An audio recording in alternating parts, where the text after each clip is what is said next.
영업 실적 향상을 위해 보상을 늘리는 것이 정답일까요? 놀랍게도 글로벌 기업들의 데이터를 분석해보니 보상 인상만으로는 성과가 20% 이상 개선되지 않는다고 합니다. 그렇다면 지금까지 많은 기업들이 잘못된 방향으로 가고 있었던 거네요. 실제로 어떤 요인들이 더 중요한 걸까요? 네, 오늘은 영업 관리에서 가장 흔히 발생하는 6가지 핵심 이슈들을 살펴보려고 해요. 첫 번째로 많은 기업들이 겪는 문제가 신제품 판매 부진인데요. 최근 조사에 따르면 신제품 출시 후 첫 6개월간 목표 달성률이 40% 미만인 경우가 많다고 합니다. 그건 정말 심각한 수준이네요. 신제품은 기업의 미래 성장 동력인데 말이죠. 맞아요. 주된 원인은 판매 주기가 길어서인데 보통 기존 제품은 1에서 2개월 내 성사되는 반면 신제품은 평균 4에서 6개월이 걸린다고 해요. 게다가 영업사원들은 신제품에 대한 충분한 교육도 받지 못하는 경우가 많죠. 두 번째 이슈는 매출과 이익의 불균형 문제라고 들었는데 이건 어떤 상황인가요? 네. 실제로 많은 기업들이 매출은 연평균 15에서 20% 성장하는데 영업이익률은 오히려 2에서 3%씩 감소하는 현상을 보이고 있어요. 이건 영업사원들이 수익성보다는 매출 달성에만 집중하기 때문이죠. 세 번째로는 전반적인 목표 달성률 저조 문제가 있다고 하던데요. 맞습니다. 통계를 보면 영업사원의 약 65%가 연간 목표를 달성하지 못한다고 해요. 특히 문제가 되는 건 목표 설정 자체가 비현실적인 경우가 많다는 거예요.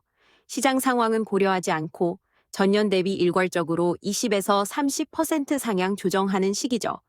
네 번째 이슈인 과도한 영업 비용 문제는 어떤가요? 업계 평균을 보면 매출액 대비 영업비용이 15에서 20% 수준인데 문제가 있는 기업들은 보통 25에서 30%를 넘어가요.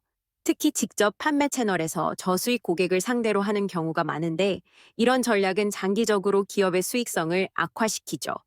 다섯 번째로는 높은 이직률 문제가 있다고 하는데 실제로 얼마나 심각한가요?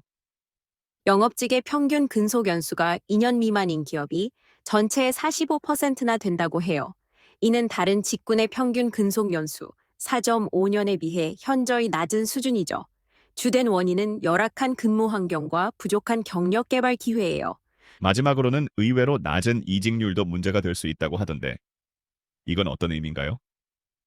네, 흥미로운 점은 이직률이 5% 미만인 기업의 경우 오히려 영업 생산성이 20에서 30%더 낮다는 거예요. 이는 성과와 무관한 보상 체계로 인해 조직이 안일해지기 때문이죠. 그렇다면 이런 문제들을 해결하기 위한 핵심 포인트는 무엇일까요? 최근 연구에 따르면 성공적인 영업 조직의 세 가지 특징이 있어요. 첫째는 데이터 기반의 영업 기회 분석, 전체 영업 활동의 35에서 40%를 차지. 둘째는 명확한 영업 전략, 수립 25에서 30%. 셋째는 회사 역량에 대한 정확한 이해, 30에서 35%입니다. 결국 보상만이 아닌 종합적인 접근이 필요하다는 말씀이시네요. 맞습니다.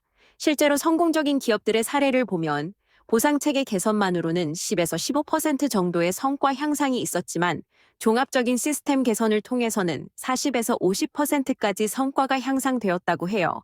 오늘 정말 많은 인사이트를 얻을 수 있었네요. 네. 앞으로 기업들이 영업 관리에 있어서 더 체계적이고 종합적인 접근을 한다면 지속 가능한 성장이 가능할 거예요. 다음 시간에는 이러한 시스템을 구축하는 구체적인 방법에 대해 이야기해 보도록 하겠습니다.